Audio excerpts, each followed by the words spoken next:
नमस्कार दोस्तों। हम यहाँ पर डिस्कस कर रहे हैं कैपिटल स्ट्रक्चर और कैपिटल स्ट्रक्चर के मीनिंग के लिए, उसके टाइप्स के लिए, उसके इम्पोर्टेंस यानी कि सिग्निफिकेंस के लिए और फाइनेंशियल स्ट्रक्चर से वो किस तरीके से डिफ़र करता है, ये देखने के लिए आपको मेरी पिछली वीडियो का सहारा लेना पड़ेगा। आइए, आज जो हम यहाँ पर डिस्कस करने वाले हैं वो है हमारा कि एक जो सबसे अच्छा कैपिटल स्ट्रक्चर है, यानी कि हम किस तरीके से एक बढ़िया कैपिटल स्ट्रक्चर डिज़ाइन कर सकते हैं। अच्छे कैपिटल स्ट्रक्चर के क्या क्या फीचर्स होने चाहिए, वो अच्छा कैपिटल स्ट्रक्चर किस तरीके से बनाया जा सकता है, वो हम यहाँ पर डिस्कस करेंगे। आइए देखते हैं attributes of well planned capital structure. एक बेहतरीन प्लानिंग के साथ में जो कैपिटल स्ट्रक्चर बनाया गया है उसके क्या क्या एट्रीब्यूट्स यहाँ पर रहेंगे, किस तरीके से अच्छा कैपिटल स्ट्रक्चर हमें देखना होगा। तो भैया अच्छे कैपिटल स्ट्रक्चर की बात करें तो उसमें हमें कुछ कुछ पॉइंट्स ध्यान में रखने पड़ेंगे कि भैया ये चीज़ तो होनी चाहिए। जैसे हम किसी भी चीज़ की बात करें कि भैया ये चीज़ अच्छी कब कहलाएगी, तो भैया उसके अंदर अगर ये कंपोनेंट्स शामिल हो, यानी कि उसकी कैटेगरी के हिसाब से हम देखेंगे कि ये चीज़ें शामिल हो तो हम उसे अच्छा कह देंगे। ऐसे ही यहाँ हम एक कैपिटल स्ट्रक्चर के बारे में बात कर रहे हैं कि हमारा कैपिटल स्ट्रक्चर कब बहुत अच्छा कैपिटल स्ट्रक्चर कहलाएगा। क्लियर? तो ये कुछ पॉइंट्स हम यहाँ पर देख रहे हैं जिससे हमें ये पता चलेगा कि अगर ये चीज़ें हमारे कैपिटल स्ट्रक्चर के अंदर शामिल हो तो फिर हमारा कैपिटल स्ट्रक्चर अच्छा कहलाता है। सबसे पहला पॉइंट है यहाँ पर रिटर्न। रिटर्न का मतलब है हमारे शेयर होल्डर्स के लिए अवेलेबल रिटर्न। शेयर होल्डर की कमाई अच्छी होनी चाहिए। जितना ज़्यादा शेयर होल्डर को रिटर्न मिलेगा हमारा कैपिटल स्ट्रक्चर उतना ही अच्छा कहलाएगा। एक वेल प्लान्ड कैपिटल स्ट्रक्चर हमेशा अपने शेयर होल्डर की अर्निंग्स को, शेयर होल्डर की मार्केट प्राइस को मैक्सिमम करने का प्रयास करता है।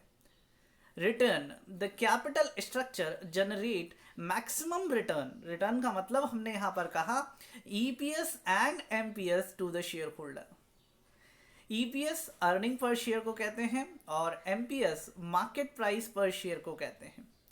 अगर हम इन दोनों में भी बात करें कि ईपीएस ज़्यादा बेटर है या फिर एमपीएस, तो मार्केट प्राइस पर शेयर जो है वो हमें यहाँ पर ज़्यादा कंसिडर करना चाहिए, क्योंकि अर्निंग तो एक ईयर की वैल्यू को रिप्रेजेंट कर रहा है, जबकि मार्केट प्राइस जो है आपके असेट्स को, आपकी वेल्थ को, सालों की मेहनत को इंडिकेट कर रहा है। इसलिए हम एमपीएस को यहाँ पर फोकस करते हैं। अगला पॉइंट है हमारा रिस्क। रिस्क कैपिटल स्ट्रक्चर के अंदर डेट के प्रेजेंस की वजह से होती है, जहां पर हमें फिक्स्ड कमिटमेंट का पेमेंट करना होता है। इसलिए हम यहाँ पर ये कह रहे हैं कि अगर आपके कैपिटल स्ट्रक्चर के अंदर बहुत ज़्यादा डेट होगा तो वो आपके ऑर्गेनाइजेशन की रिस्क को इंक्रीज करेगा। So the use of excessive debt threatens the solvency of the company. हमारे यहाँ पर एक्सेस रिस्क की वजह से या कहिए एक्सेस डेट की वजह से इनसॉल्वेंसी की दिक्कत आ सकती है। इसलिए हमें रिस्क को मिनिमम साइड पर रखना चाहिए, जो हमारे कंट्रोल के अंदर हो। हम जितना बियर कर सकते हैं उतनी ही रिस्क हम अपने कैपिटल स्ट्रक्चर के अंदर रखें। तो भैया रिटर्न को ध्यान रखना है और रिस्क को ध्यान रखना है। Next point is about flexibility. अगर हम फ्लैक्सिबिलिटी की बात करें तो फ्लैक्सिबल का मतलब होता है कि भैया वो सिचुएशंस के हिसाब से चेंज हो जाए, अडेप्टेबिलिटी उसके अंदर होनी चाहिए।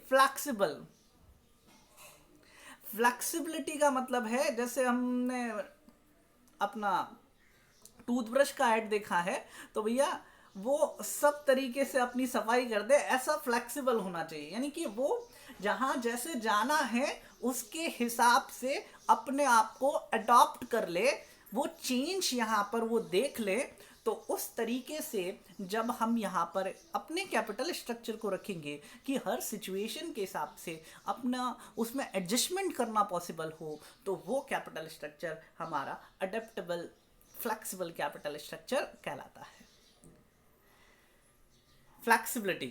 It should be possible for a company to adapt it in a change situation with a minimum cost and delay. Underline कीजिए बेटा, मिनिमम कॉस्ट एंड डिले। यानी चेंज तो हम बहुत सारी चीज़ें कर भी लेते हैं, लेकिन अगर चेंज करने में हमारी बहुत भयंकर कॉस्ट लग जाए या चेंज करने में सालों निकल जाए तो वो चेंज क्या काम का। इसलिए फ्लेक्सिबिलिटी का मतलब है हमारे यहां पर अडेप्टेबिलिटी आनी चाहिए मिनिमम कॉस्ट के साथ में और मिनिमम डिले के साथ में। कम से कम डिले हमारे यहां पर होना चाहिए। It should provides funds whenever needed to finance its profitable activities.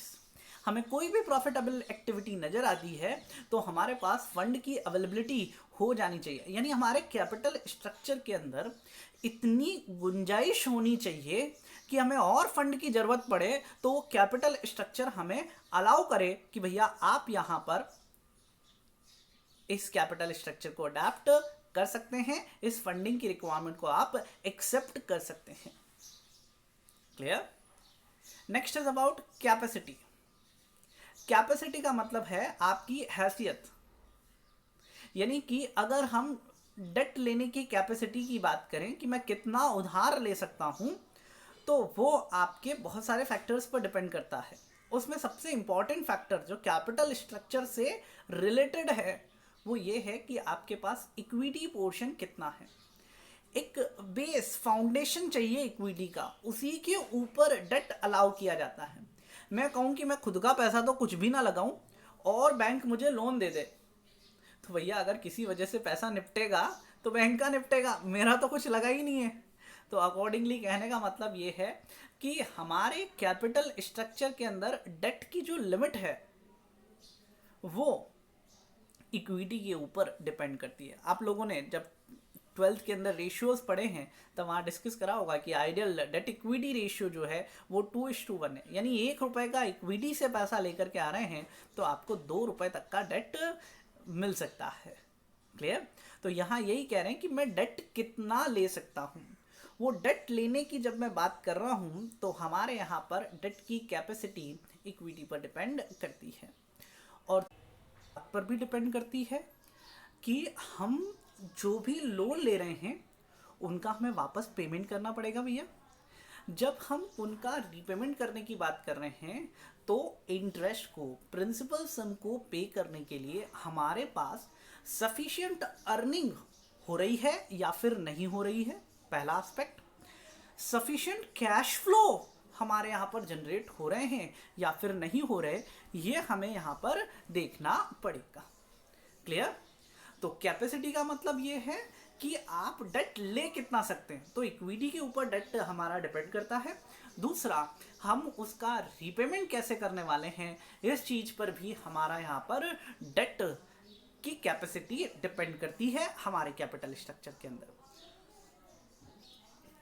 The debt capacity of a company depends on its ability to generate future cash flow to pay creditors, fixed charges and a principal sum।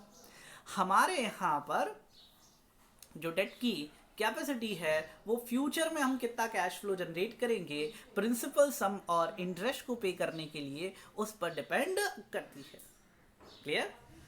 आइए last point, हमारे एक अच्छे capital structure को क्या क्या उसके अंदर attributes होने चाहिए उससे रिगार्डिंग। कंट्रोल। कंट्रोल का मतलब होता है डिसीजन लेने का पावर, जो कि हमारे इक्विटी शेयर होल्डर के पास में होता है। अगर ज़्यादा इक्विटी शेयर होल्डर्स होंगे तो वो कंट्रोल बहुत से शेयर होल्डर्स के अंदर डिस्ट्रीब्यूट हो जाएगा। अगर लिमिटेड इक्विटी शेयर होल्डर होते हैं तो हमारा वो कंट्रोल डाइल्यूट नहीं हो पाएगा, उन्हीं लिमिटेड लोगों तक हमारा कंट्रोल रहेगा। इसको समझाने के लिए मैं आपको एक एग्जांपल देता हूँ कि जैसे हम 3 जने मिलकर के बिजनेस कर रहे हैं। अब 3 जनों के अंदर कोई भी डिसीजन लेना है तो मेजॉरिटी बेसिस पर हम डिसीजन लेते हैं, और 2 जने अगर हाँ कर देते हैं तो वो डिसीजन यहाँ पर वैलिडेट हो जाता है। जैसे कि मैंने एक डिसीजन लेना है और उसमें मेरे जो बाकी 2 लोग हैं वो ये कह रहे हैं कि भैया हम दोनों दोस्त हैं, तो उन्होंने वो बात मिल करके एक्सेप्ट कर ली। अब हमारे यहाँ पर ये दिक्कत आ रही है कि भैया उन 2 लोगों की वजह से हम हमारा जो पावर है उसको यूज़ ही नहीं कर पा रहे हैं। तो ऐसे केस के अंदर हम अगर शेयर होल्डर्स इंक्रीज कर लें, अगर शेयर होल्डर हमारे यहाँ पर इंक्रीज हो जाते हैं तो उस केस के अंदर हमारी वर्किंग जो है वो यहाँ पर उनकी जो मोनोपोली है, उनका जो फ्रेंडशिप है उसको ब्रेक कर सकती है, उनके वोटिंग पावर को रिड्यूस कर देगी। लेकिन अगर वही पैसा हम डेट से लेकर के आते हैं तो हमारे यहाँ पर किसी तरीके का कंट्रोल डाइल्यूट नहीं होगा। क्लियर? तो देखिए, control it should involve minimum risk of loss of control of the company. हमारे कंपनी के कंट्रोल को लॉस होना हमारा यहाँ पर कंट्रोल फीचर कहलाता है। The owner of closely held companies are particularly concern about dilution of control. यहाँ मिनिमम शेयर होल्डर्स होते हैं, कम शेयर होल्डर के पास में हमारा पैसा होता है तो वहाँ पर ये रिस्क ज़्यादा होती है, तो वो इसे कंसर्न करते हैं कि भैया हमारा कंट्रोल डाइल्यूट नहीं होना चाहिए। क्लियर? तो अगर हम एक अच्छा कैपिटल स्ट्रक्चर डिज़ाइन कर रहे हैं तो हम रिटर्न को ध्यान रखें, रिस्क को ध्यान रखें, उसकी फ्लैक्सिबिलिटी को ध्यान रखें, कैपेसिटी को ध्यान रखें और कंट्रोल को ध्यान में रखें। क्लियर? कोई डाउट इसके अंदर बेटा? आइए नेक्स्ट जो हिस्सा अपन यहाँ पर डिस्कस कर रहे हैं कि ये जो हमने फीचर्स बनाए इसके बेसिस पर अगर कोई बेस्ट कैपिटल स्ट्रक्चर डिटरमाइन होता है तो वो बेस्ट कैपिटल स्ट्रक्चर हमारा किस तरीके का होगा। ऑप्टिमम कैपिटल स्ट्रक्चर, बेटा ऑप्टिमम कैपिटल स्ट्रक्चर कहते हैं बेस्ट कैपिटल स्ट्रक्चर को। सबसे अच्छा, सबसे प्यारा कैपिटल स्ट्रक्चर कैसा होगा वो हम यहाँ पर देख रहे हैं। यानी मैं बेस्ट कैपिटल स्ट्रक्चर की बात करूं तो उसके एट्रीब्यूट्स हमने अभी थोड़ी देर पहले देखे। अब यहाँ अगर अपन बात कर रहे हैं तो सिंपल शब्दों में अगर मैं बात करूं तो भैया मेरे कैपिटल स्ट्रक्चर के अंदर कॉस्ट ऑफ कैपिटल जो है, यानी कैपिटल जो हम लेकर के आ रहे हैं उसकी जो कॉस्ट है वो सबसे कम लगनी चाहिए, मिनिमम कॉस्ट लगनी चाहिए, रिटर्न ज़्यादा से ज़्यादा मिलना चाहिए। लेकिन इनके साथ साथ मेरे यहाँ पर जो रिस्क है वो भी कम होनी चाहिए। क्लियर? तो देखिए ऑप्टिमम कैपिटल स्ट्रक्चर को हम यहाँ डिस्कस करते हैं। Optimal capital structure is the best debt to equity ratio for a firm that maximize its value. हमारी वैल्यू यहाँ पर मैक्सिमम होनी चाहिए। मैक्सिमम वैल्यू का मतलब वही जो हमने कहा था ईपीएस और एमपीएस वाला पॉइंट, वो वैल्यू हमें मैक्सिमम मिलनी चाहिए। वो फ्लैक्सिबिलिटी होगी तभी हमें यहाँ मिलेगा। हम अपनी कैपेसिटी के अंदर रह करके डेट लेंगे तभी वो वैल्यू मैक्सिमम हमें यहाँ पर मिलेगी। Clear? It offers the balance between the ideal debt to equity range and minimize the firm's cost of capital. हम इस तरीके से कैपिटल स्ट्रक्चर डिजाइन करें कि हमारी कॉस्ट ऑफ कैपिटल जो है वो यहाँ पर मिनिमम रहे। For designing such a structure, one would need the following information. अगर आप बेस्ट कैपिटल स्ट्रक्चर चाहते हैं तो फिर आपको ये इंफॉर्मेशन अवेलेबल होनी चाहिए। इसी के बेस पर हम अपनी आगे की वर्किंग यहाँ पर चेक कर पाएंगे। The requirement of capital of the firm, हमारे कैपिटल का रिक्वायरमेंट कितना है कि हमें कितना पैसा चाहिए। जो पैसा आपको अरेंज करना है उसके वेरियस अवेलेबल सोर्सेस क्या क्या हैं, वो वेरियस सोर्सेस आपको यहाँ पर ध्यान रखने होंगे। हर एक सोर्स की कॉस्ट पता चलना चाहिए जिससे कि हम अपने कैपिटल स्ट्रक्चर की मिनिमम कॉस्ट यहाँ पर रख सकें। और वो कॉस्ट तो हमने मिनिमम कर ली, लेकिन हम ये भी चेक करें कि हम इस फंड को जब इन्वेस्ट करने वाले हैं तो क्या हमें वहाँ पर उतना रिटर्न कम से कम मिलेगा या फिर नहीं मिलेगा। जैसे कि मैंने जो अवेलेबल सोर्सेस थे उससे डिटरमाइन किया कि मेरा कॉस्ट ऑफ कैपिटल 12% निकल करके आ रहा है, लेकिन मुझे साथ के साथ रिटर्न भी देखना पड़ेगा कि क्या मुझे रिटर्न 12% कम से कम मिलेगा, मतलब 12% से ज़्यादा रिटर्न मिल रहा हो तभी आप ये कैपिटल स्ट्रक्चर डिज़ाइन करें। अगर आपको इधर रिटर्न ही नहीं मिल रहा तो फिर ये कैपिटल स्ट्रक्चर डिजाइन करने का कोई बेनिफिट नहीं निकलने वाला। इंटर कनेक्टेड हैं ये डिसीजंस, कि हम ये नहीं कह सकते कि जब मैं फाइनेंसिंग की बात कर रहा हूं तो इन्वेस्टमेंट डिसीजन को मैं ध्यान ना दूं। इन्वेस्टमेंट डिसीजन और फाइनेंसिंग डिसीजन दोनों आपस में इंटरकनेक्टेड हैं। आप जो फंड लेकर के आ रहे हैं यानी जो फाइनेंसिंग कर रहे हैं वही फंड आप इन्वेस्ट कर रहे हैं, तो इन दोनों के बीच में लिंक रिलेशनशिप हमारा यहाँ पर सही बैठना चाहिए। जितना अप्रोप्रिएट आप इनके इंटरकनेक्शन को देख लेंगे, रिलेशनशिप को देख लेंगे, उतना ही हमारे लिए ऑप्टिमम कैपिटल स्ट्रक्चर डिजाइन करने के अंदर ये बेनिफिशियल रहेगा। इतना आसान नहीं है ऑप्टिमम कैपिटल स्ट्रक्चर बनाना, क्योंकि बहुत सारे फैक्टर्स पर हमारा कैपिटल स्ट्रक्चर डिपेंड करता है और वो कैपिटल स्ट्रक्चर के जो फैक्टर्स अफेक्टिंग है वो चेंज होते रहते हैं। यानी कि हम ये नहीं कह सकते कि एक बार हमारा फिक्स हो गया तो ऐसा ही चलता रहेगा। इसीलिए तो हमने कहा कि हमारा कैपिटल स्ट्रक्चर फ्लेक्सिबल होना चाहिए। तो यहाँ हम यही कहने वाले हैं कि जो हम यहाँ कैपिटल स्ट्रक्चर डिज़ाइन कर रहे हैं उसमें क्या क्या फैक्टर्स हमारे हैं उनको ध्यान रखेंगे तभी हम बेस्ट कैपिटल स्ट्रक्चर यहाँ पर डिज़ाइन कर सकेंगे। तो आइए देखते हैं कि हमारे कैपिटल स्ट्रक्चर को अफेक्ट करने वाले कौन कौन से फैक्टर्स हैं। फैक्टर्स इन्फ्लुएंसिंग कैपिटल स्ट्रक्चर, किन किन फैक्टर से हमारा कैपिटल स्ट्रक्चर अफेक्ट होता है वो हम यहाँ पर देख रहे हैं। आइए सबसे पहला पॉइंट, कैश फ्लो पोजीशन। और बहुत आसानी से ये हमें समझ में भी आ रहा है कि भैया अगर कैश फ्लोज अच्छे हैं तभी हम डेट ले पाएंगे, और अगर हमारे कैश फ्लोज अच्छे नहीं हैं तो फिर हम डेट के बारे में थोड़ा सा नहीं सोच पाएंगे। इंटरेस्ट कवरेज रेशियो अगेन उसी से रिलेटेड है। इंटरेस्ट कवरेज रेशियो, इंटरेस्ट को कवर करने के लिए सफिशिएंट अर्निंग्स अवेलेबल है या नहीं है। अगर सफिशिएंट अर्निंग अवेलेबल है तो फिर हम अपने कैपिटल स्ट्रक्चर में डेट को यहाँ मिक्स करने का सोचेंगे। Next is debt service coverage ratio. Debt service के अंदर हम इंटरेस्ट के साथ साथ प्रिंसिपल अमाउंट का रीपेमेंट भी चेक करते हैं कि क्या इतनी अर्निंग कैश फ्लो की टर्म्स में हमारे पास है या फिर नहीं है, जिससे कि हम प्रिंसिपल और इंटरेस्ट का पीरियोडिक पेमेंट यहाँ पर अच्छे से कर सके। रिटर्न ऑन इन्वेस्टमेंट अभी हमने डिस्कस करा था, हमारे इन्वेस्टमेंट के रिटर्न पर ये कैपिटल स्ट्रक्चर डिपेंड करता है, क्योंकि हमारी कॉस्ट जो है वो रिटर्न से कम ही होनी चाहिए। रिटर्न जितना ज़्यादा मिलेगा तभी हम कैपिटल स्ट्रक्चर को एक्सेप्ट कर पाएंगे। Next is about cost of debt. Debt की कॉस्ट, डेट सस्ता है या महंगा है। अगर महंगा है तो हम डेट पर नहीं जाएंगे, डेट सस्ता होना चाहिए तभी हम उसे एक्सेप्ट करेंगे।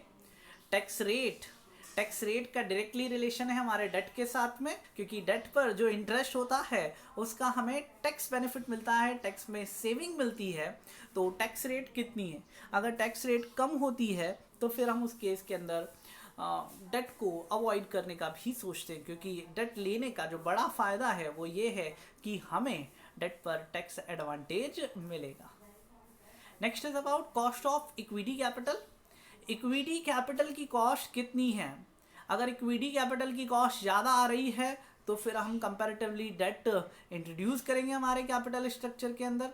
तो ये जो पॉइंट्स हैं, cost of debt, tax rate, cost of equity capital, flotation cost, ये चारों पॉइंट जो है ये हमारे कॉस्ट ऑफ कैपिटल से रिलेटेड है।